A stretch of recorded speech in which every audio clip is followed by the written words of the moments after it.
নমস্কার, the power of অ্যাস্ট্রোলজির আরো একটি বিশেষ অনুষ্ঠানে আপনাদের সকলকে স্বাগত।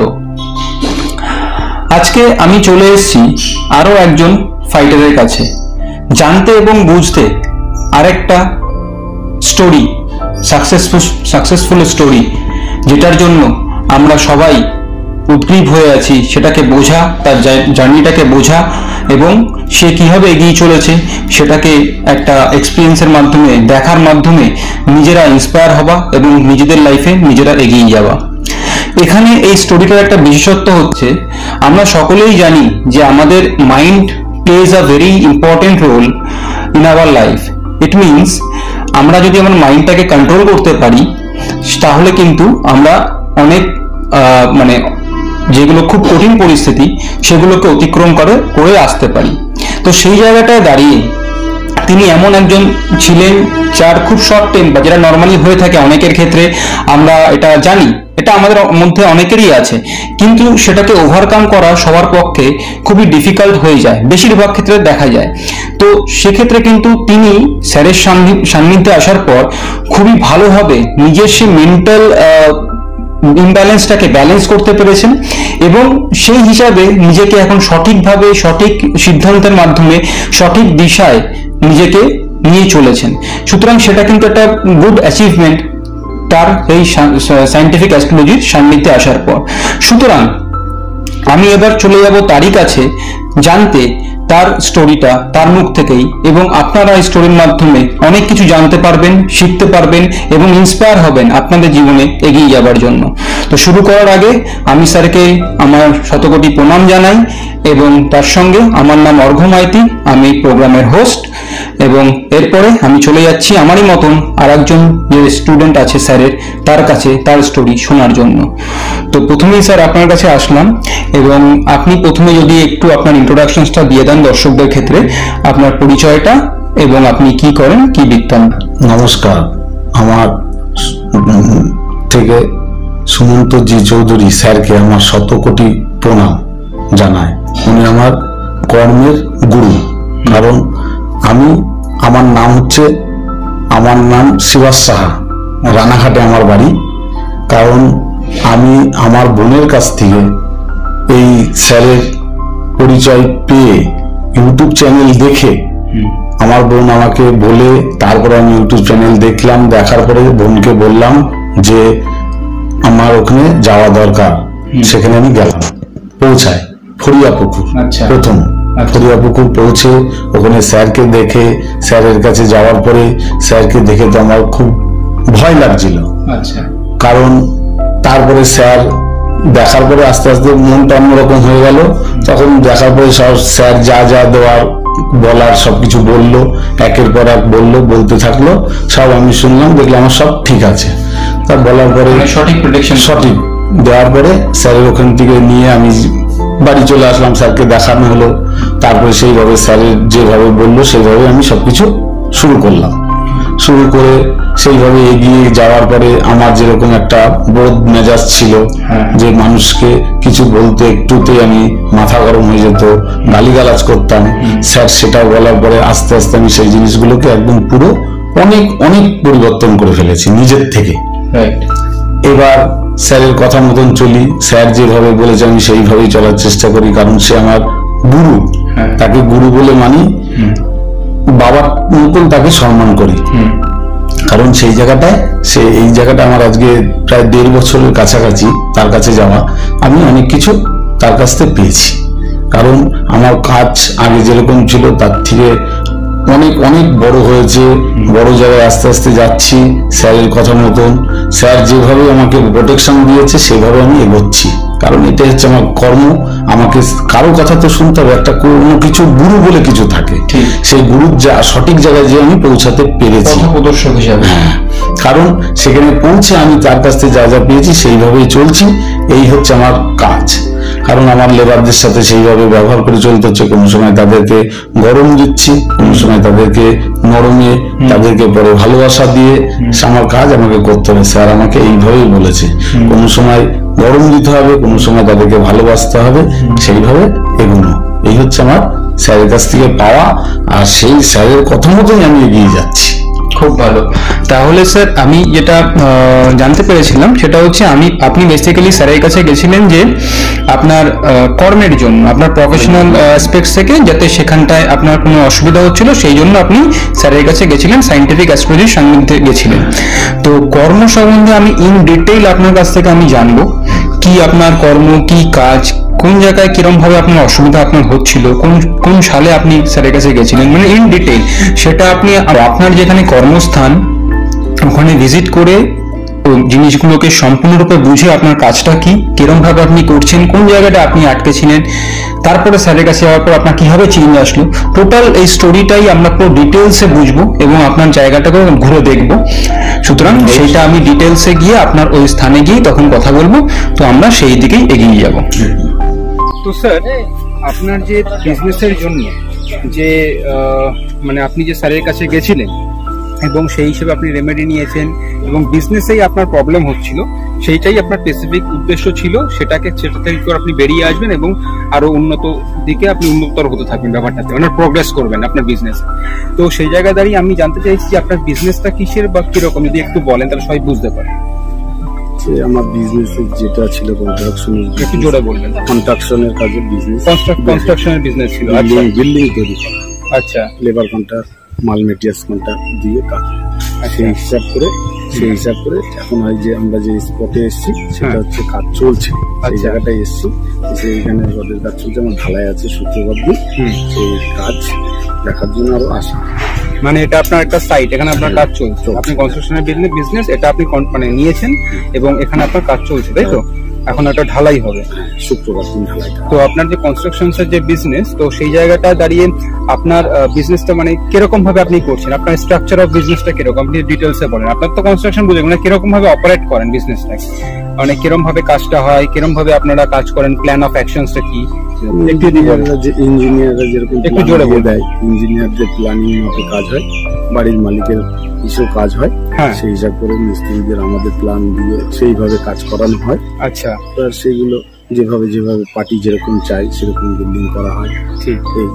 আর এখানে কি মানে আপনাদের কি কোনো কি মানে স্পেশাল কিছু আছে? স্পেশাল বলতে গেলে আপনাদের স্পেশালিটি যদি আমি বলি, মানে সব বিজনেসের একটা তো স্পেশালিটি থাকে, লাইক মানে সেটা কনস্ট্রাকশন বিজনেস হোক, আর কনস্ট্রাকশন বিজনেসে আরো বেশি থাকে, কারণ হচ্ছে একটা লুকসের ব্যাপার আছে, যে বাড়িটাকে লুকস কিরকম থাকবে বা তার কিভাবে তার কনভিনিয়েন্সের ব্যাপারটা আমি কি করে মানে স্বাচ্ছন্দ্য মানে একটা মানে সচ্ছল ভাবে একটা ছোট জায়গার মধ্যে তাদেরকে ঠিক করে গুছিয়ে দিতে পারবো। এখন তো মানুষের ইউটিউব চ্যানেল বেশি, বিল্ডিং করে ছেড়ে দেয়, বিল্ডিং দেখে তারা ক্যাটালগ দিয়ে দিল, মোবাইলে দিয়ে দিল, এইভাবে আমার বিল্ডিংটা হবে। যখন এই যে বিল্ডিংটা হচ্ছে এটা টোটালটাই ইউটিউব চ্যানেল দেখে ওরা ছবি তুলেছে, ছবি করে দিয়েছে, সেইভাবে আমাদের কাজ করে দিতে হচ্ছে।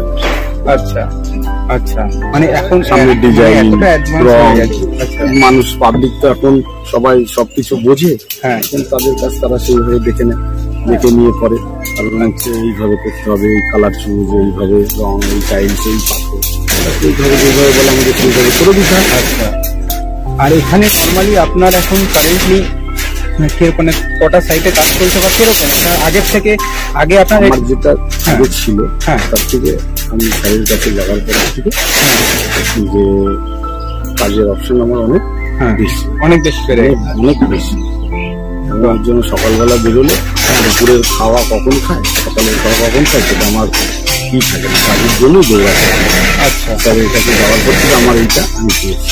আচ্ছা, সেই জায়গাটায় দাঁড়িয়ে আমার আমি চাইছি যে আরো যেন এরকম আরো বেশি, আরো সান্নিধ্য থেকে আরো এটাকে আরো বাড়াতে চাইছি, আরো স্যারের আরো গাইডেন্সের আন্ডারে, স্যারের জন্য আরো বলে আমি সেইভাবে এগিয়ে যাবো, স্যার আমাকে এইভাবে এগিয়ে যেতে দেবে। ঠিক। তো এবার হচ্ছে জিনিসটা যেটা আমি জিজ্ঞেস করতে চাইছি যে আপনার এই যে বিজনেস আপনি করছেন এটা কত বছর ধরে করছেন? 15-16 বছর। একটু স্যার জোরে বলুন, আমার ভয়েস অনেক স্লো হয়ে যাবে কিন্তু। 15-16 বছর ধরে। আচ্ছা, মানে এই বিজনেস হ্যাঁ আগে অল্প ছিল, কিন্তু 2 বছর ধরে আরো বেশি। মানে 2 বছর স্যারের কাছে যাওয়ার 2 বছর আপনি স্যারের কাছে 23 সালের শেষের দিকে গেছি। আচ্ছা, 24 পার করে 25 প্রায় শেষের দিকে এখন চলছে। তো আপনার এই যে বিজনেসটা, আপনি যে বিজনেসের জন্যই গেছিলেন, কোনো একটা আপনার প্রবলেম হচ্ছিল? কি ধরনের মোটামুটি, আমি ডিটেলসে বলছি না, কি ধরনের মোটামুটি প্রবলেম বাধা পাচ্ছিলেন? কাজে যেতাম, কাজে কথাবার্তা, টাকা পয়সা নিয়ে লোকের সাথে হতো, অন্য লোক কমে করে নিত, সেটাই হতো। মানে আপনার কন্ট্রাক্ট পাওয়ার ক্ষেত্রে একটা, মানে আপনি ঠিকভাবেই সবকিছু করছেন কিন্তু একটা আটকে যাচ্ছে, আপনি কন্ট্রাক্ট পাচ্ছেন না, হ্যাঁ কম হচ্ছিল। আচ্ছা, তারপরে আপনি স্যারের কাছে যাওয়ার পর এখন সেটা আপনার ঠিক হচ্ছে, অনেকটা ঠিক হচ্ছে। তো সেক্ষেত্রে এটা একটা, এই জায়গাটাই আমি কোশ্চেন করতে চাই যে আপনি কি রেমেডি অ্যাপ্লিকেশন ডেফিনেটলি করেছিলেন? তো রেমেডি অ্যাপ্লিকেশন যেটা স্যার বলে থাকেন, যেটা হচ্ছে হরমোনাল অ্যাক্টিভিটির উপর তো কাজ করে। তো হরমোনাল অ্যাক্টিভিটির উপর যদি কাজ করে থাকে, তখন দেখা যায় যে আমাদের মানে চিন্তা ভাবনার ক্ষেত্রে, বুদ্ধির ক্ষেত্রে, বুদ্ধিটাকে প্রয়োগ করার ক্ষেত্রে, আমার যেভাবে জিনিসটাকে যেই সময় যেভাবে কাজে লাগাতে হবে আমার আইডিয়াটাকে, সেই সব কিছুর ক্ষেত্রেই আমরা একটা সঠিকভাবে ডিসিশন নিতে পারি বা একটা প্রচেষ্টা করতে পারি।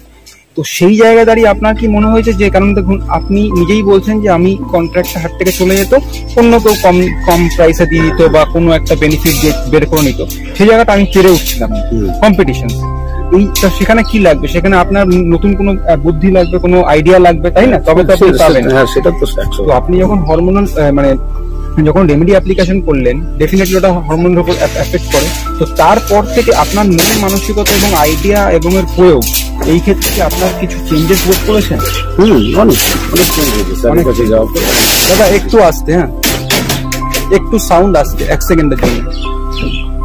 তো হ্যাঁ, কিরকম কি বোধ করেছেন? মানে এরপরে কি আপনি অনেকটা স্যারের কাছে যাওয়ার পরে স্যারের কাছ থেকে রেমেডি নিয়ে যে আমার উপকার হয়েছে, সেই জন্য আমি স্যারকে এতটাই শ্রদ্ধা করি, স্যারের কাছে যাই, স্যারের সাথে আমার যোগাযোগ সেটা রাখতে হবে। আচ্ছা আচ্ছা। আর এখন মোটামুটি আপনি মানে আপনার যে কন্ট্রাক্ট গুলো যেভাবে যেটা পাওয়া দরকার আপনি এটা চেষ্টা করছেন, সেগুলো পাচ্ছেন এবং সেগুলোকে ভালোভাবে এক্সিকিউটও করতে পারছেন। আচ্ছা, তো এবার হচ্ছে স্যার আপনার এই যে বিজনেসটা হচ্ছে, মানে একদিন ধরে চলছে, তো এটার তো কোনো তো একটা, মানে তো আপনার তো গোডাউন আছে বলেছেন, গোডাউনে কিরকম ভাবে অ্যাক্টিভিটি হয় ওইগুলো আমরা দেখবো, কারণ ওইগুলো সবকিছুই ঘুরে থাকা মানে কি মানুষের মানে চোখের সামনে, দর্শকদের সামনে রাখা যে প্রকৃতপক্ষে আপনারা কি করছেন, কতটা করতে পারছেন। সবাই তো একদিনে সবকিছু হবে না, সবাই 1 বছরে সবকিছু হবে না। আপনি সবাই 2023 সালের শেষের দিকে গেছিলেন, তারপরে এখন আপনার 1-1.5 বছর হচ্ছে, 2 বছরের কাছাকাছি হচ্ছে। সুতরাং আপনি ওর মধ্যে 2 বছরের মধ্যে আপনি এতটা এগিয়েছেন, আরো এগোচ্ছেন। সুতরাং আমাদের সেইভাবেই চলতে হবে, অনুপ্রেরণায় আরো এগোনোর চেষ্টা করবো। হ্যাঁ, স্যার আমাদের যতটা সাহায্য করা হচ্ছে স্যারের দিক থেকে, আমাদের তো কিছু থাকার দরকার। একদম, স্যার বললো বলে আমি বাড়িতে শুয়ে থাকলে তো হবে না, একদম আমাকে তো দৌড়াতে হবে, একদম তবেই তো আমি এগোতে পারবো। স্যার আমাকে বলে দিল এইটা করতে হবে, ওটা করতে হবে, আমি করে বাড়িতে শুয়ে থাকবো, একদম তাহলে কি পেলাম? একদম। তো সেটাই আমি জিজ্ঞেস করলাম, আমাকে দৌড়াতে হবে, স্যার বলে দিল সেই হিসাবে, স্যার যা বলছে তাহলে আমাকে সেই হিসাব করে একদম এগিয়ে যেতে হবে। আমি যদি নিজে ফাইট না করি তাহলে তো আমি তো এগোতে পারবো না, বাড়িতে বসে থাকবো। তার মানে আপনি এটা, এই প্রসেসটাকে বিশ্বাস করেন যে আমি যে রেমেডি অ্যাপ্লিকেশন করি যে সবকিছু তা না, তারপরে আমার প্রচেষ্টাটা হচ্ছে মেন, তার সাথে প্রচেষ্টাটা অবশ্যই মেন। আর এখানটায় যেটা আমি মানে জানতে চাইছি যেটা হচ্ছে ইসের, মানে আপনার যে গোডাউন্স বা যে অ্যাক্টিভিটি গুলো আছে ওইগুলো কিন্তু আমরা কভার করবো, সেটা হচ্ছে দর্শকদের বুঝতে সুবিধা হয়। আর সেকেন্ডলি হচ্ছে এই যে এই মুহূর্তে দাঁড়িয়ে একটা কোশ্চেন সবসময়ের জন্য জাগে, সেটা হচ্ছে দেখুন আপনি তো আগে যে বাধাগুলো পাচ্ছিলেন সেইগুলোকে ওভারকাম করেছেন, পরিষ্কার কথা। যেই কন্ট্রাক্ট গুলো পাচ্ছিলেন না সেইগুলোকে এখন পাচ্ছেন, বা সেই রেঞ্জ অফ অ্যাক্টিভিটি আপনার এখন হচ্ছে, তো এবং বিজনেস হচ্ছে। কিন্তু অনেক ক্ষেত্রে দেখা যায় যে একটা স্যাটিসফ্যাকশন চলে আসে, না আমার এই যা আছে আমার ঠিক আছে, আমি এইটুকু বাধা পাচ্ছিলাম ঠিক আছে। কিন্তু স্যারের কাছে থাকার পর কি হয় না, অনেক ক্ষেত্রে দেখা গেছে তাদের ইচ্ছাটা আরো বেড়ে যায় যে আমি এইখানে আছি, আমি একটু বৃহত্তর কিছু করব। তো আপনার মধ্যে কি সেই মানে ব্যাপারটা জেগেছে? জন্যই তো স্যারের কাছে এতটা যাওয়া আসা, স্যারকে সবকিছু জানানো, স্যার যেটা ভালো বুঝবে যে না আমার অমুক সন্তানকে এইভাবে করে দিলে আরো বড় হতে পারবে, সেটা স্যারের কাছ থেকেই সবকিছু নিয়ে করবো। আচ্ছা আচ্ছা, স্যার যেভাবে বলবে চলবে, আমি সেভাবেই চলবো। আচ্ছা, স্যার যদি বলে বাড়িতে গিয়ে তুই শুয়ে থাক, তোর কিছু করতে হবে না, যদি আমি তাতে বড় হয়ে যাই তাহলে তাই হবে। আর যদি স্যার বলে না তুই দৌড়াতে থাকবি, তার পিছনে আমি আছি, স্যারের হাত আমার মাথার উপরে থাকলে আমার সব এইটুকু। আমি মানে আপনি বলতে গেলে পুরোপুরি আপনি স্যারের কাছে সারেন্ডার করে দিয়েছেন, স্যার যেরকম বলবে আপনি সেই দিশায় আপনি কাজ করবেন। বাহ, এটা খুব ভালো লাগলো অ্যাকচুয়ালি শুনে। কারণ অনেকের ক্ষেত্রে এই প্রবলেমটা থাকে যে অনেক ক্ষেত্রে কি হয় স্যাটিসফ্যাকশন চলে আসে, তো তাতে প্রবলেমটা কি হয় সেটা হচ্ছে তারা তারপর আর প্রচেষ্টা করতে চায় না যে আমার স্যার এইটুকু ঠিক আছে, তারপর আর মানে স্যারকে তখন হয়তো স্যারের থেকে ডিটাচ হয়ে গেল বা মানে এরকম ব্যাপারটা থেকে থাকে অনেক ক্ষেত্রে। কিন্তু সেই জায়গাটা দাঁড়িয়ে কিন্তু এখানে এটা দেখা গেল, সেটা হচ্ছে উনি কিন্তু পুরোপুরি সারেন্ডার করেছেন এবং নট অনলি দ্যাট, উনি সেই হিসাবে এখনো চেষ্টা করে যাচ্ছেন এবং স্যার যা বলছেন সেই দিশাতেই নিজেকে ধরে রেখেছেন। তো এটা খুব ভালো লাগলো। তো স্যার এবার আমরা আসবো হচ্ছে আপনার ব্যবসা সম্বন্ধে অনেক কিছু জানতে পারলাম এবং সচক্ষে দেখলাম যে আপনার কিরকম কি হচ্ছে, আপনি কিরকম ভাবে কাজ করছেন, কিভাবে প্ল্যানিং করছেন, আগে থেকে কোন জায়গাটা কিভাবে আটকে গেছিলেন স্যার, তারপর রেমেডি দিল, আপনাকে গাইড করলো, তারপর আপনি এগোলেন। তো খুবই ভালো লাগলো দেখুন। এবার এই জায়গাটায় সবসময় জন্য আমি জানতে চাই, কারণ হচ্ছে দেখুন হরমোনাল নেগেটিভিটির উপর কাজ হয়, আর হরমোনাল দায়িত্ব চারিত্রের উপর যেতে হয়, সেটা যে কারণেই আমরা রেমেডিটা নিচ্ছি না কেন, তার একটা সার্বিক উন্নতি হয়। তার যেমন বলছিলাম তখন আপনার বুদ্ধি থেকে, আপনার ডিসিশন নেওয়ার ক্ষমতা থেকে, আইডিয়া থেকে, বিজনেসের ক্ষেত্রে সেগুলো আপনি ইমপ্লিমেন্ট করেছেন, আপনি সেই হিসেবে এগোচ্ছেন, ইটস ভেরি গুড। তো সেই জায়গা দাঁড়িয়ে তো মানুষের পার্সোনাল লাইফ গুলো একটা থাকে, সেখানে মানুষ যদি যেমন আপনার ক্ষেত্রে যেটা আমি শুনতে পেয়েছি, আপনার যে রেগে যাওয়ার ব্যাপারটা, আপনি মাথা গরম করে ফেলতেন এবং মানে সেই জায়গাটা ধরে রাখতে পারতেন না, তো এই জিনিসগুলো ছিল, এটা আপনি অনেকটা কন্ট্রোল করেছেন। এই পার্সোনাল ক্ষেত্রে এই ব্যাপারটার সম্বন্ধে আগে আপনি জানতে চাইছি, এই ব্যাপারটা কিরকম ভাবে কি ছিল, সেখানে আপনি কি চেঞ্জেস মনে করলেন স্যারের কাছে যাওয়ার? ব্যাপারটা হচ্ছে আমি তো স্যারের কাছে যাওয়ার পরে স্যার যখন আমাকে বলছে যে তোর ভীষণ মাথা গরম, তুই গালিগালাজ করিস, স্যার তো আমার সাথে ছিল না, এটা বাস্তব কথা। আমি রেগে গেলে গালিগালাজ করলে স্যার সেটা চেঞ্জ করার কথা। স্যার তোর যাদের দ্বারা ইনকাম, লেবারদের দ্বারা তোর ইনকাম আছে, তাদেরকে তো ভালোবাসতে হবে, তাদের ক্ষেত্রে তাদেরকে গালি দিতে হবে, সেটা তার সামঞ্জস্য। আস্তে আস্তে যত পিছিয়ে যাবে গালিগালাজ থেকে তত ভালো। আবার কাজের ক্ষেত্রে তুই একটু গালি দিতে হবে, না তারা কথা শুনবে, তুই সেই হিসাবে সেইভাবে। কারণ স্যার বলেছে, স্যারের কথা বলতে আমার মানতে হবে, কারণ স্যার আমার ভালোর জন্য বলেছে। দেখো কোনো লেবার আমি গালিগালাজ করলে ভুল করেছে, সে আমার কাছে পরের কাজে নাই আসতে পারে, কাজে নাই আসতে পারে, তাহলে আমার কাজ হলো না। তার জন্য সেইটা স্যারের আমি মাথার মধ্যে ঢুকিয়ে নিয়েছি। ঠিক ঠিক। তো এই এখানটা আমি যেটা বলতে, আপনি স্যারের কথা শুনছেন, সারেন্ডার করেছেন, ইটস ভেরি গুড।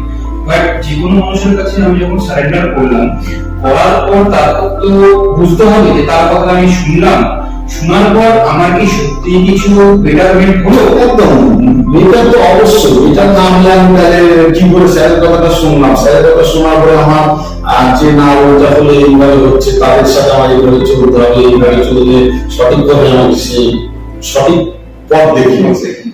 তার জন্যই আমি এতটা আরো এগোতে পারছি। আমার যা বিজনেস ছিল সেই থেকে বিজনেস আমার আরো একের পর এক বাড়ছে। আজকে দিনে দাঁড়িয়েও আমার একটা কাজের কথা চলছে। আমি যখনই কাজের কথা হয় তখনই আমি স্যারকে সবসময় মনে মনে ডাকি। লোকের সামনে তো আমি যদি হাওয়া করে ডাকি তাহলে তো হবে না। এই জন্য স্যারের কথাটা আমি মনে মনে আগে সবসময় উচ্চারণ করি, সবসময় কাজে যে সমুদ্র যে চলবে স্যার আমার, মানে আমি নিজের থেকে যেটা বলার সেই জায়গাটা আমি সবসময় ঘুমাতে গিয়েও তার নাম স্মরণ করি, ঘুম থেকে উঠেও তার নাম স্মরণ করি। কারণ তার দ্বারা যে উপকৃতটা আমার হচ্ছে তার নাম স্মরণ করে আমি পথ এগোচ্ছি, আমি প্রথম ধাপ ফেলতে গিয়ে পায়ে প্রত্যেকদিন যে স্টেপ ফেলতে গিয়ে আমি তার নামটাকে স্মরণ করছি, খেতে বসতে সবসময় তার নাম স্মরণ করছি, আমার কিছু হয়েছে বলে তো আমি তার নাম স্মরণ করছি। আমার যদি কিছু না পেতাম, কিছু যদি না বলতাম তাহলে তাকে দরকার ছিল না। তাহলে আমি কি কারণে গেলাম? আজকে আমার হাতে আংটি ছিল, মানে স্টোন ছিল, স্টোন বললে এগুলো আমি পছন্দ করি না, তার জন্য খুলে যাওয়ার পরে সেই স্টোন কেটে আমার ই করে দেওয়া হয়ে গেছে। কারণ হচ্ছে কি এগুলো ওনার দরকার নেই, প্রয়োজন নেই, সেগুলো আমি বাইরে গেলে 1 লক্ষ টাকা দিয়ে একটা স্টোন পাবো, লাগলে আমার কাজ হবে কি না হবে সেটা পরে কোনো সে বলে দেবে, এইভাবে সেইভাবে এইটাই হচ্ছে না, তাই আমার অমুকটা নিতে হবে, অমুকটা নিতে হবে। স্যারের কাছ থেকে আমি যে রিডিং নিয়েছি যেভাবে চলেছি তারপরে আমাকে স্যার বলেনি আবার এটা নিতে হবে সেটা নিতে হবে, কখন জবে কোথায় পৌঁছে তখন স্যার বলবে সেটা নিতে হবে। কারণ আমার দেখবে যে না চলছে, প্রয়োজন নেই। আমি যে দেখলাম আমার জীবন লাইফে একটা স্ট্রেজার ছিল, সেটা পরে সেটা থেকে আমি অনেকদিন আগে থেকে সরে গেছি যে কোনো হচ্ছে না বলে আমার এই স্যারকে দিয়ে আমার এগুলো চলছে। আচ্ছা, এখানে আমার তাহলে কোশ্চেন আছে in relation to this statement, সেটা হচ্ছে আপনাদের যে মানে আপনি যে স্যারের কাছে গেছিলেন তার আগে আপনি যেটা বললেন আপনার কোনো অ্যাস্ট্রোলজারের কাছে আপনি দেখিয়েছিলেন বা ফলো আপ করতেন তাকে, তো সেই জায়গাটায় দাঁড়িয়ে তাদের অ্যাক্টিভিটি কি ছিল? মানে আমার কোশ্চেনটা এরকম, কারণ আমাকে অনেকেই বলে থাকেন যখন তাদের সঙ্গে আমরা মিট করি, সেটা হচ্ছে হয়তো কেউ ফোন তোলে না বা কেউ তারপর রেসপন্স করে না বা তারা বিয়ের একটা রেমেডি বললো তারপর সেরকম ভাবে গাইড বা সেই জায়গাটায় নেই। তারা অ্যাস্ট্রোলজার আমি যত যেটা দেখেছি ওদের কাছে শুনেছি, আমার তার অনেক বন্ধু আছে তারা তো ব্যবহার করে দিতে, তাদেরকে আমি তার সাথে ডিসকাস করি, কারণ এই ব্যাপারটা সবাই সবকিছু মেনে নিতে পারে, যে যখন যে পৌঁছাবে স্যারের কাছে তখন সে কারণ তখন হচ্ছে এই নিলাম এই পরে তারা পয়সা রোজগারের জন্য, তারা পয়সা রোজগার করার জন্য পাথর দিয়ে আমাদের স্যার পয়সা রোজগারের রাস্তা না, যে আমি পয়সা রোজগার করবো আমার ওর কাছ থেকে আমি ওর কাছ থেকে নীতি থাকবো এই সেই রাম শ্যাম জন্য বলে, সেটা তো নয়। কিন্তু একবার আমাকে দিয়েছে সেটাই চলবে। এবার হ্যাঁ, কাজের ক্ষেত্রে যখন ওনার পাওয়ারটাকে বাড়াতে হবে বা কিছু করতে হবে উনি সেটা বুঝবে, ওটা বিষয় আমরা জানি না যেটাকে পাওয়ার বাড়াতে হবে কমাতে হবে, উনি যখন যেটা বুঝবে যে না এইটার জন্য আবার একটু এইটা লাগবে, সেটা অন্যান্য ফোন তোলা না ইয়ে করে না, আমি ওই সব জায়গায় যাই যে পৌঁছাই অত বড় অ্যাস্ট্রোলজারের কাছে, যে বড় বড় নামি দামি তাদের বড় বড় তারা দেখছে ইউটিউব চ্যানেল খুলে দেখা যায় সবাই না, ফোন ঘাটতে গেলে তো বেরিয়ে আসছে, আমাদের তাকে দেখার দরকার নেই, আমার যাকে দেখা তাকে দিচ্ছে।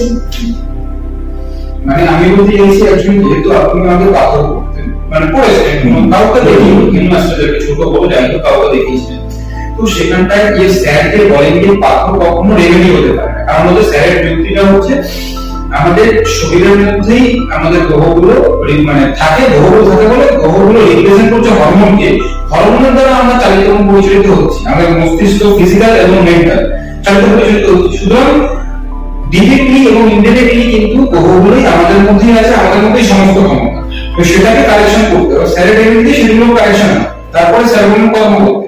তো স্যারের এই যে যুক্তিটা যে পাথর কখনো রেমেডি হতে পারে না বা কখনো তোমাকে চেঞ্জ করবে না, কারণ আপনার হরমোনের উপর কোনো এফেক্ট থাকে না। এবার এই জায়গাটা দাঁড়িয়ে যেহেতু আপনি অলরেডি পাথর ইউজ করেছেন, কিছুদিন হলেও করেছেন, আপনার সেই এক্সপিরিয়েন্স থেকে আপনি যেটুকু বুঝেছেন ব্যাপারটা সম্বন্ধে আপনার কি মনে হয় না এটা কখনো রেমেডি হতে পারে? আমার কিছু মনে না, পাথর নিয়ে আমার কোনো কাজ হয় না। আচ্ছা, পাথর নিয়ে যে একটা মানুষের আমার মঙ্গলের জন্য বলছে লাল বলা, অমুকের জন্য মুক্ত নেওয়া, মাথা ঠান্ডা হবে, দেখলাম মাথা ঠান্ডা হবে আমার হাতে ছিল থেকে কিছু ফল পাইনি, সেটাই বলছি আপনি বলছেন অনুভব করতে পারেন ওটাকে নিয়ে কোনো কাজ হচ্ছে না, আপনার তো অনুভবের দ্বারাই বুঝি। আমরা এখন যখন স্যারের কাছে যাই, স্যার কি আমরা কি দেখে দিয়ে দেখতে পাচ্ছি যে স্যার যেটা বলছেন আমাদের হরমোনাল কি অ্যাক্টিভিটি হচ্ছে, এটা কখনোই পসিবল না, ডক্টরের ক্ষেত্রেও পসিবল না। কিন্তু জিনিসটা হচ্ছে যা হবে না কেন আমার বাহ্যিক যে অনুভব বা ইন্টারনাল যে অনুভব ফিলিংস, সে সত্যি কি একটা কোনো চিন্তা হচ্ছে নিজের মধ্যে, সত্যি কি আমার এই প্রতিষ্ঠাটার মধ্যে কোনো একটা বেটার আমি আইডিয়া লাগাতে পারছি, সত্যি কি আমার এইভাবে মানে আমার শারীরিক ভাবে আমি আরো খাটার জন্য কর্ম করার জন্য আরো সক্ষমতা পাচ্ছি, এই জিনিসগুলো আমাদেরকে ফিলিংস এর মাধ্যমে বলতে হবে, নিজেকে ফিল করতে হবে। সেই জায়গা থেকে আপনার মনে হচ্ছে যে আগে যে আপনার যে স্কুলকে দেখিয়েছিলেন বা আপনি যে রেগুলেশন পাস নিয়েছিলেন তার কোনো আপনি অনুভবই বুঝতে পারেন না, কিন্তু স্যারকে আসার পর সেখান থেকে অনেক অনেক অনুভব হচ্ছে এবং সেখান থেকে স্যার মানে আছে একদম গুরুদেব।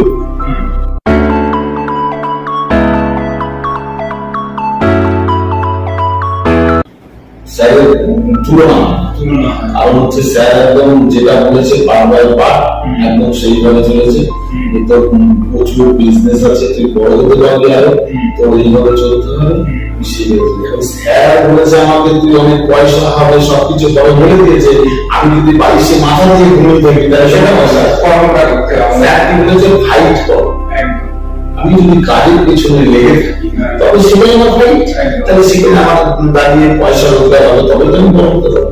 আমাকে স্যার বলে দিল তোর পয়সা হবে সব হবে, স্যার বলে দিয়েছি ও বিশাল আনন্দ তাই নয়, কারণ আমি যেটা করছি আমি তো স্যারের থেকে বুঝতে পারবো না। স্যার বলছি তোমরা এগিয়ে যাও, আমি তোমাদের পেছনে আছি।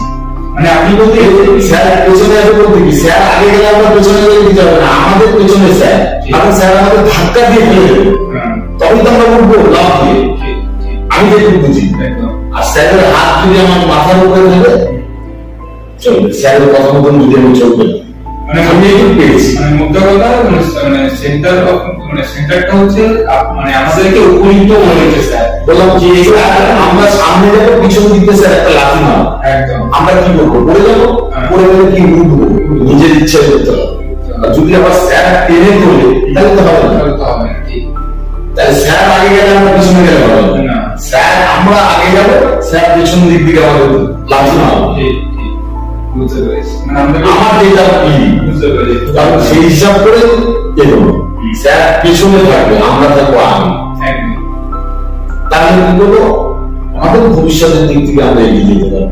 স্যারের বুদ্ধি পরামর্শ নিয়ে স্যার যেভাবে চলতে পারবে চলছি একদম। আর এখানে আমি একটা রিলেশন সেক্টর থেকে কোশ্চেন করবো, সেটা আপনি বললেন যে স্যারকে আপনি এতটা মানেন এবং সারেন্ডার করেছেন, তো এই জায়গাটা দাঁড়িয়ে মানে আপনি স্যারকে সবসময়ের জন্য নাম করেন, স্যার আমি সকালবেলা ঘুম থেকে উঠে স্যারের নাম নিই, স্যার আমি সকালবেলা ঘুম থেকে উঠে স্যারের নাম নিই, স্যার গুড মর্নিং বিছানায় বসে পড়ে, রাত্রিবেলা খাওয়া দাওয়া করে আমি যখনই বাড়িতে ঢুকি না কেন কাজকর্ম সেরে বন্ধু বান্ধবের সাথে গল্প করে বাড়িতে ঢুকে খেয়ে দিয়ে এসে বিছানায় বসে আগে তারপরে গুড নাইট পাঠায়, তারপরে আমি শুধু বিছানায় বসে তাদের যত রাত হলো 12টা বাজুক 10টা বাজুক আর 11টা বাজুক যে আমি বাড়ি চলে এসেছিলাম কাজ হয়ে আমি তখন 11টা বাজুক 12টা বাজুক তখন স্যারকে সকালবেলা ঘুম থেকে উঠি তখন আগে পাঠায়, তারপরে আমার যা কাজ স্নান করে বেরিয়ে স্যার একটা আমি দিয়েছি যজ্ঞের মালা সেটাকে ধারণ করি করে স্যারের নাম কি করে তারপরে আমি কর্মে আমার হচ্ছে এই স্যার যেদিন থেকে গেছি তারপর থেকে আদার্স আর কোনো কিছু না। স্যার আমাকে একটা জিনিস বলেছে, আমি ছবি ছাড়তাম সবকিছু করতাম, স্যার আমাকে বলেছে কি রে খুব তো নেতাদের সাথে ঘুরছিস এ করছিস, হেসে হেসে বললো। আমি বললাম স্যার নেতাদের সাথে যেগুলো নেতা আমার বন্ধু বান্ধব স্যার যেটা বলেছে ও আচ্ছা এই যে এত মন্দিরে যাচ্ছি যে যাচ্ছিস কিচ্ছু হবে না, পাহাড়ে ঘুরতে গেলি পাহাড়ে। আমি কিছু হলেও বছরে কতবার যদি তারাপীঠ যায় সেটা আমি নিজেও জানি না, মন চেয়ে চলে যেত, আমি কত করে দিচ্ছি আমি বন্ধ করে দিচ্ছি যাও সব বন্ধু বান্ধবরা ধরে চল, এই যে আমাদের রসিক অমাবস্যা আসলো সবাই গেল, আমি বললাম না আমার আমি মিথ্যা কথা বলেছি, আমি বলিনি যে আমার স্যার আমাকে যেতে না করেছে বা এই কথা আমি বলিনি, কেন বলতে যাবে, কারণ আমি শুধু এই কথাটা বলেছি যে আমার একটা ইয়ে আছে পুজো দিতে যেতে পারবো না হয়তো যাবো, মিথ্যা কথা বলে কেন, কারণ স্যারের কথা আমার শুনতে হবে, আমার তো বন্ধুর কথা শুনে আমার চলবে না, চলবে না, কারণ এর জন্য স্যার যে বলেছে এবার হ্যাঁ কোনো কারণে দিতে গেছি মায়ের কাছে গেলাম আমি পুজো দিন কারণ আমি হচ্ছে মাকে দর্শন করেছি, মন্দির পুজো পেলাম বুদ্ধি, আমি চলে এসেছি বন্ধুবান্ধবের সাথে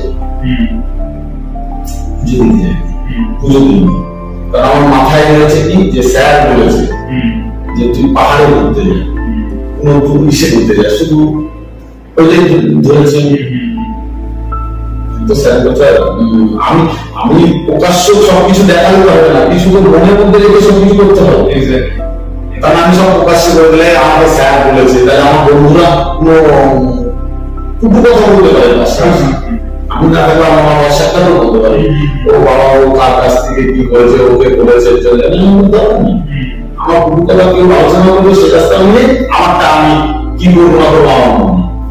হ্যাঁ, এখন উপায় হচ্ছে না, যেতে হবে, ঠিক আছে চলো, কি বললাম দীঘাতে ঘুরতে যাই, তার জন্য দীঘা ঘুরে আসে, ওই জায়গায় কি করবে, চল দার্জিলিং, গ্যাংটক, এরকম চলে। তো এখানে আমি যেটা জানতে চাইছি সেটা হচ্ছে ভালো লাগে যে আপনি মানে কোন রকম ভাবে আগে একটা মানে ডিভোটি টাইপের ছিল, মানে ঠাকুরকে মানতেন যে মায়ের কাছে যায়, আমি প্রে করলাম আমার ঠাকুর কাছে সব ঠিক হলো না, একটা ডিভোটি টাইপের একটা অ্যাক্টিভিটি ছিল। তো ওই জায়গাটায় দাঁড়িয়ে আজকে স্যার যেটা আপনাকে শেখাচ্ছে বা গাইড করছে সেটা হচ্ছে তুই নিজের ক্ষমতাটাকে বোঝ, সেটাকে বাড়ানোর চেষ্টা কর, তোর মধ্যেই ভগবান বিরাজ করে।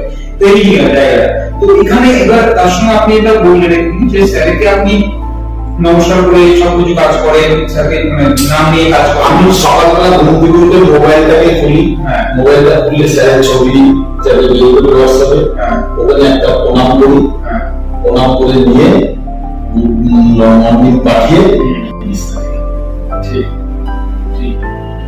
আমি যেটা ওই মানে বলতে গেলে দেখা যাচ্ছে আমরা যে একটা পুজো করছি, বড় বড় মিষ্টি দিয়ে, দই দিয়ে, পায়েস দিয়ে, লুচি দিয়ে পুজো করে যে জিনিস, সে জিনিস করে দিতে হবে না। আমি যদি মনে অন করে ভালোবাসতে পারি তাহলেই হবে, তাবেই হবে।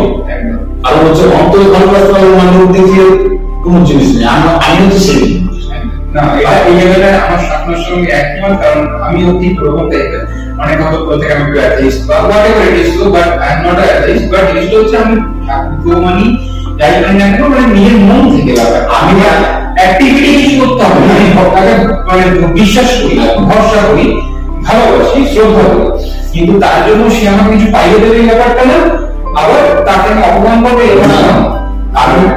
আমি ওনাকে প্রথম যেদিন দেখেছি সেদিন আমার মনে ভয় ছিল, ভয় করে ওনার জন্য কথাবার্তা যেগুলো জিনিসগুলো আমি দেখেছি, আরো দেখেছি সবাইকে যেরকম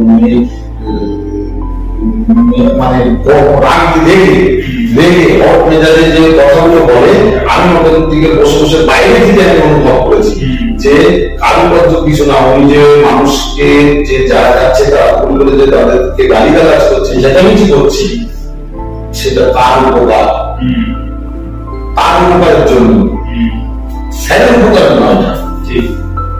আমি মনে করি তো আমি যে ওনার ওখানে যখন চেম্বারে যে দাঁড়াবো, উনি যদি রাগ করে একটা লাঠি মেরে দেন, আমার অনেক কিছু আমি উপরে উঠতে পারি।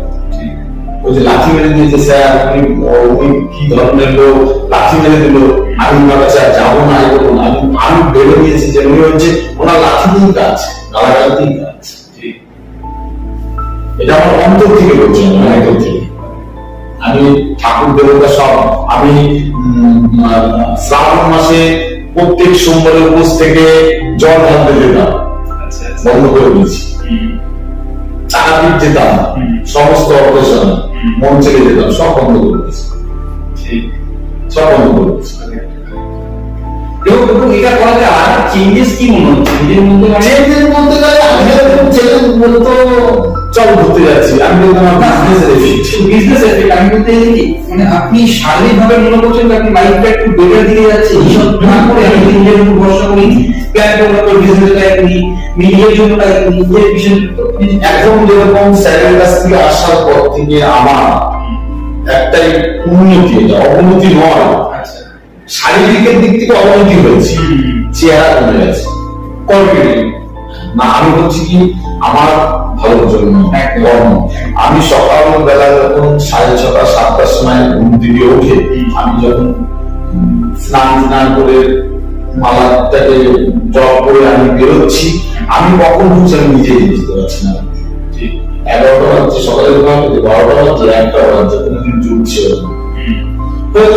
এইবার আমি হচ্ছে তখন এই করতে দেখা গেল দুপুরবেলা কোনদিন 11টায় এসে খেয়ে দিয়ে বেরিয়ে চলে গেলাম। দুপুরে খাওয়ার মানুষ খায় দুপুর 2:30 3 6টা 6:30 আমার টাইম নেই, আমি 6:30 যাই প্রত্যেক দিন। এই স্যারের কাছে আসা বর্তমানে 365। আমি এখনো পর্যন্ত কোনো অনুষ্ঠান বাড়ি অ্যাটেন্ড করতে পারি না। সন্ধ্যার সময় যাই, কি করবো, দুপুরের খাওয়া। যদি কোনো বন্ধু বান্ধব বলে বারবার দূরে আছে, এই যাত্রাটা ঘুরছি করতে আমার সময় শেষ। যাওয়া বন্ধ হয়ে যাচ্ছে। কিসের জন্য? কর্মের জন্য। আমি তো কোথায় দাঁড়িয়ে আড্ডা মারছি না, গল্প করছি না, আমার গল্পটা কোথায় হচ্ছে কোনো পার্টিকুলার নিয়ে গেছি, তার সাথে হয়তো কথা বলতে বলতে আমার প্রথম লেগে যেতে হবে।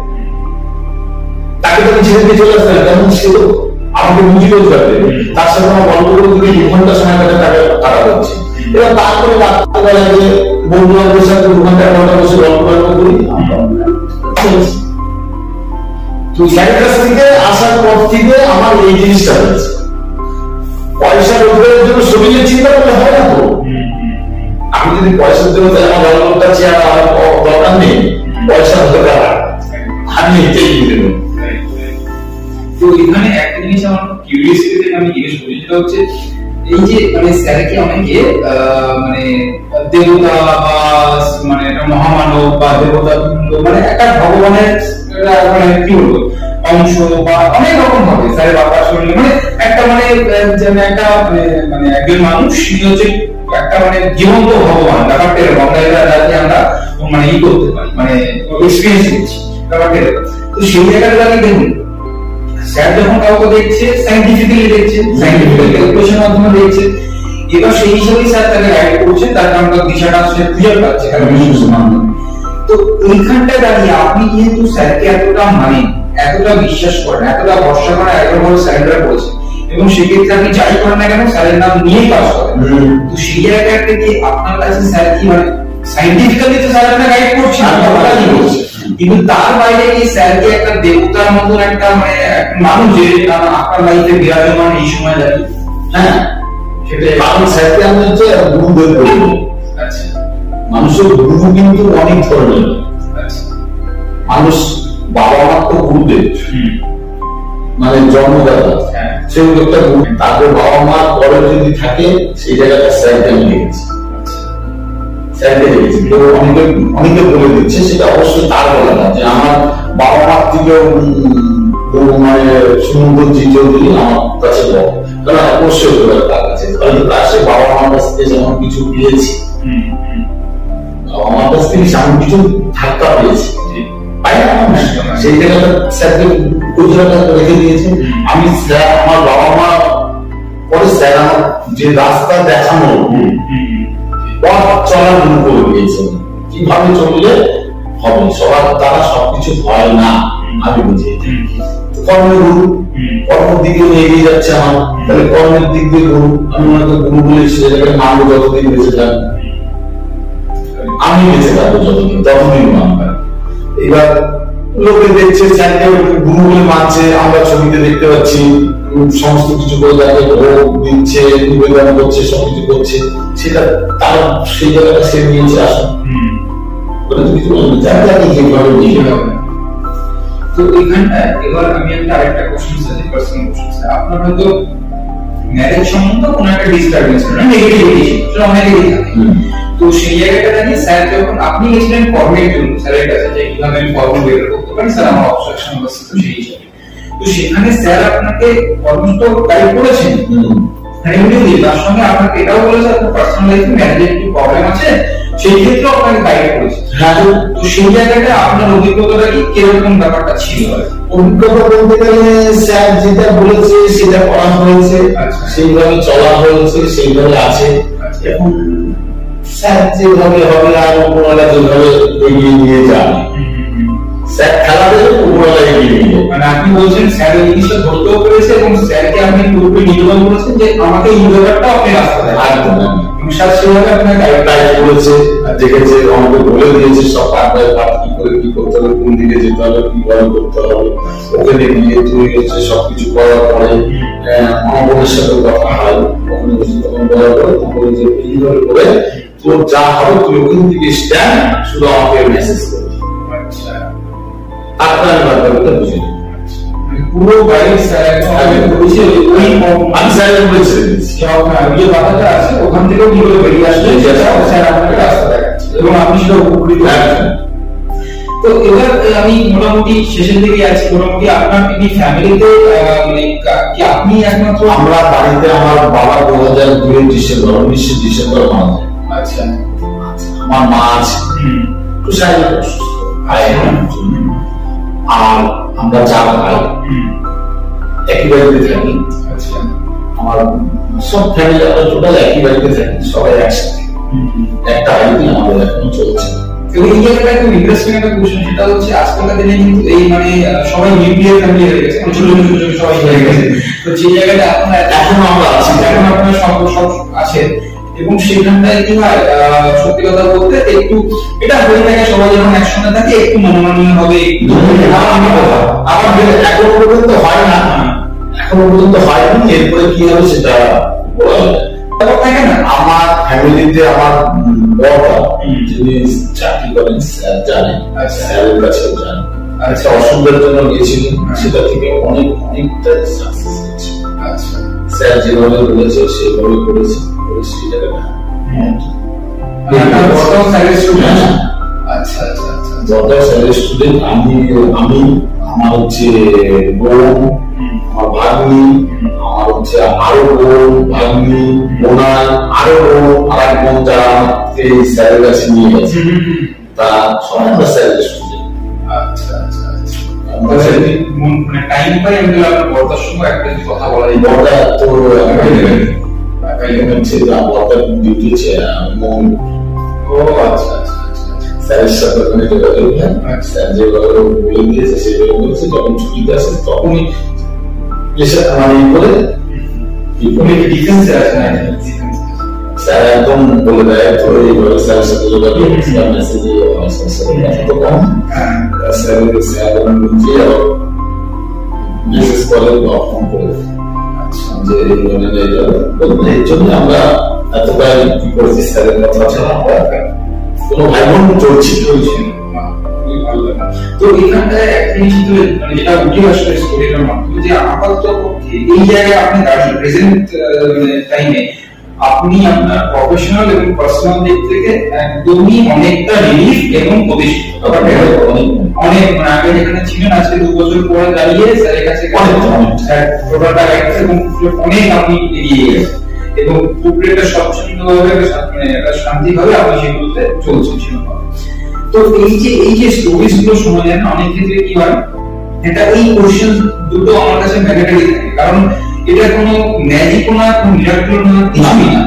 এটা হচ্ছে একটা সাবজেক্ট এবং এই সাবজেক্টটার একটা প্রসেস আছে, সেইভাবে স্যার ক্যালকুলেশন করে গাইড করছে। এবার অন্যান্য অ্যাস্ট্রোলজার যা তারা কি করছে, তারা কিন্তু স্টোন দিয়ে পয়সাটা নিয়ে কিন্তু ভুলে যাচ্ছে। হ্যাঁ, ভুলে যাচ্ছে। আবার যখন যাচ্ছে স্যার স্টোন নিলাম, আপনি 3 মাস হয়ে গেল কিছু হচ্ছে না, বলছে আবার তার হাত থেকে হচ্ছে সবই তো ঠিক কাজ হচ্ছে, কিন্তু তোকে একটা ওর জন্য আর একটা গাইড নিতে হবে। যখনই বলে দিচ্ছে তখন গিয়ে সে কিন্তু আবার নিচ্ছে, কারণ পয়সা আছে নিচ্ছে, আর তার সাথে তো যে যোগাযোগ থাকছে না। আমাদের স্যার কি হচ্ছে কন্টিনিউ আমরা যে গুড নাইট আর গুড মর্নিংটা জানানোর কাজ হচ্ছে, স্যার আমাদেরকে মনে রাখছে। স্যার তো 1000 জনকে নিয়ে চলছে, আমাদের নিয়ে শুরু চলছে না, তাহলে স্যার 1000 জনকে নিয়ে চলছে। আর যখন এই জিনিসটা সকালবেলা সে দেখছে, বিকালবেলা একটা হলেও সে তার কাছে পৌঁছে যাচ্ছে, সে দেখে নিচ্ছে যে না আমার এই সন্তানটা বা আমার এই স্টুডেন্টটা যে আমার দিকে নজর আছে, তাকে আমার নজর দিতে হবে, এটাই স্যার বলছে। স্যার সেইভাবে চলছে। স্যার তো সবাইকে মাথায় বলে দিয়েছে, আমাদের যেটুকু মাথা স্যারের তো 4 গুণ মাথা হয়ে গেছে। আমরা যদি 10টা লোক নিয়ে চলি, স্যার কিন্তু 10,000 লোক নিয়ে চলছে, তাহলে 10,000 লোকের কথাটাকে মাথায় রাখতে হচ্ছে, কার কি অসুবিধায় করছে কি করছে তাকে ঠিক মেসেজ করে দিচ্ছে। আমার দিক থেকে আমি বলছি, এবার মেসেজ করে দিচ্ছে, মেসেজ করার পরে সে দেখে নিচ্ছে, সকালে বিকালে দেখে দিচ্ছে, দেখে নিয়ে তখন আবার পাল্টা মেসেজের উত্তর তাকে দিতে হচ্ছে। বসে এক জায়গায় বসে সবাইকে গাইড করে, সবাইকে মানে সেটা কিন্তু একটা বড় মানে ইনিশিয়েটিভ যে স্যার নিয়ে থাকেন, যে সবাইকে রেমেডি দেওয়াটাই শেষ না, যে তারপরে স্যার তো দেখছে না যে না আমার ওই ছাত্রের বা আমার ওই স্টুডেন্ট, আমার ওই সন্তানের প্রচুর টাকা আছে, তাকে আমি গাইড করবো। খুব ভালো বললেন। রাইট, দেখছেন যে গরিব আর বড় লোক তুমি একই হিসেবে দিয়েছে এবং সবাইকে সমান চোখে দেখছে। আমি এই কদিনের মধ্যে আমি যতটা ভেবেছি আমার বিশেষ জন্য এখানটায় যেটাই মানে খুব ভালো লাগলো, আমার অনেকগুলো স্পেসিফিক পয়েন্ট আপনি তুলে ধরলেন, এবং এর বাইরে আমি মোটামুটি শেষের দিকে, কারণ আপনি জিজ্ঞেস করেন মোটামুটি এখান থেকে যেটা বের করতে পারলাম বা বেরিয়ে আসলো, বের করতে পারাটা তো ব্যাপার না, বেরিয়ে আসাটা মূল উদ্দেশ্য। এবং সেখান থেকে যেটা পেলাম যে আপনার প্রফেশনাল লাইফ থেকে আপনি অনেক এগিয়ে গেছেন, একটা প্রতিষ্ঠিত এবং এগিয়ে যাচ্ছেন, এবং পার্সোনাল লাইফও অনেকটা ব্যালেন্স এবং আপনি স্বচ্ছভাবে চলছেন। তো এখানে এই যে আপনি একটা ওভারকাম করে একটা শান্তিপূর্ণ একটা জীবনে এসেছেন মানে এবং আরো এগিয়ে যাচ্ছেন, তো সেই ক্ষেত্রে দাঁড়িয়ে এটা তো আপনার কর্মের জন্য হয়েছে, এবং স্যার আপনাকে দিশা দেখিয়েছে, এবং সাইন্টিফিক অ্যাস্ট্রোলজির মাধ্যমে কারেক্ট ক্যালকুলেশনস এর মাধ্যমে রেমেডির মাধ্যমে আপনার হরমোনাল নেগেটিভিটিটা অফ করা হয়েছে, তারপরে আপনি দিশা পেয়েছে এগিয়ে যাচ্ছেন কর্মের মাধ্যমে। তো এটা কোনো মিরাকল বা ম্যাজিক না, সেই জায়গাটা অনেকে ভেবে থাকেন যে এটা কোনো মিরাকল বা ম্যাজিক, তো সেটা দর্শকদের উদ্দেশ্যে আপনি কি বলবেন? এটা কেউ যদি মনে করে স্যার আমাকে বলে দিল তুই এটা নিয়ে এটা করলে তো অনেক কিছু হয়ে যাবে, স্যার বলে দিয়েছেন, সে যদি মনে করে হ্যাঁ হয়ে যাবে, স্যার বলেছে যখন হয়ে যাবে, কিন্তু সেটা ভালো দায়িত্ব হবে। স্যার কি বলছে তুই এইটা নিয়ে বাড়িতে লেপ চাপা দিয়ে ঘুমা, আমি তো তোকে টাকা রোজগার করি, সেটাই ওটা পসিবল কখনো। স্যার বলছে কি যে তোমাকে আমি পথ দেখিয়ে দেবো, তোমাকে পথে দৌড়াতে হবে, তবে তো রানে ফার্স্ট হবে।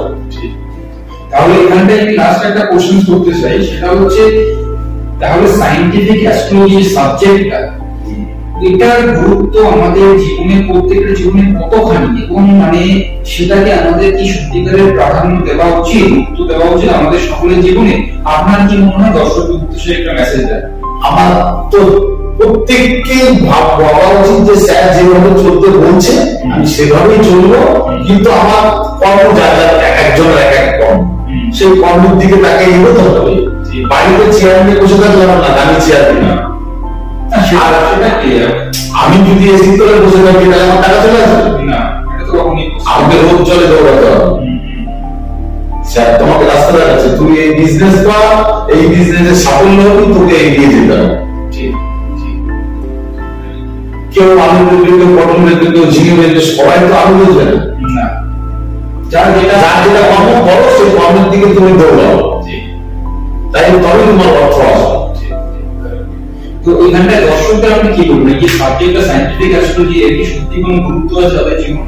আপনি দর্শকদের একবার বলবেন। হ্যাঁ, গুরুত্ব অবশ্যই আছে। গুরুত্ব বলে তাকে গুরু ভাবে মেনে যারা যারা আছে তারা গুরু ভাববে, আরো লোক তারা আসবে, তার ইউটিউব চ্যানেল থেকে আসলে একবার তাকে দেখলে বুঝতে পারবে, একবার তার জিনিস ব্যবহার করলে সে বুঝতে পারবে যে এটি আমার প্রয়োজন, এছাড়া আমার কোনো কিছু প্রয়োজন নেই, আমার এই স্যারকেই প্রয়োজন, তখন সে সেইভাবে মানবে। সবাই এইভাবে এগিয়ে যাবে, এগুলি তার পথ খোলা, সে সেইভাবে চলতে পারবে। স্যারের নাম স্মরণ করে আমি যেরকম এগোই, সকালবেলা উঠলে আমি স্যারের নাম স্মরণ করি, বিকাল বাইরে রাত্রে বাইরে ঢুকে স্যারের নাম স্মরণ করি, সারাদিন তো চলে। তার মানে হচ্ছে এটা সায়েন্টিফিক অ্যাস্ট্রোলজির গুরুত্ব যে কতখানি এটা আরো একবার প্রমাণিত হলো এই স্টোরিটার মাধ্যমে, এবং তিনি নিজেই এটা প্রমাণিত সত্য। আমরা সেখানে সবকিছু সেই কোন জায়গাটায় কেমন ভাবে কিভাবে এগিয়ে যাচ্ছেন সবকিছুতেই আমরা সেই জায়গাটা তুলে ধরার চেষ্টা করলাম সচক্ষে দেখে এবং সেগুলোকে এক্সপিরিয়েন্স করে। সুতরাং কোনো কিছু হাইড এন্ড সিক ব্যাপারটা নেই, এবং সত্য স্টোরিটাকে তুলে ধরা এবং তার মাধ্যমে আপনাদেরকে ইন্সপায়ার করা এবং বোঝানো যে সাবজেক্ট আছে সায়েন্টিফিক অ্যাস্ট্রোলজি, এটার কত বড় ক্ষমতা এবং তার কতটা প্রয়োজন আছে আমাদের সকলের জীবনে। এবং যদি সঠিকভাবে সঠিক সময়ে আমরা এর প্রয়োজনীয়তাটাকে বুঝতে পারি, তাহলে এরকম আরো অনেকের মতন, এনার মতন প্লাস আরো অনেকের মতন আপনারা লাইফে এগোতে পারেন, ইন্সপায়ার হতে পারেন, এবং সবাই যেটা চান অ্যাকচুয়ালি একটা সচ্ছল একটা মানে লাইফ আপনার, সেটা আপনার প্রফেশনাল অ্যাসপেক্টস এর মধ্যে থেকে শুরু করে personal aspects, so both of them আপনারা কিন্তু সেটাকে আরো বেটার করতে পারেন এবং জীবনে একটা এগিয়ে যেতে পারেন। তো এই স্টোরি থেকে এইটুকু বলবো, সুতরাং আর কিছু বলার নেই। আশা করি এই স্টোরিটা আপনাদেরকে আরো ইন্সপায়ার করবে এগিয়ে যাওয়ার ক্ষেত্রে। সুতরাং এইটুকুই এখান থেকে, ধন্যবাদ, নমস্কার।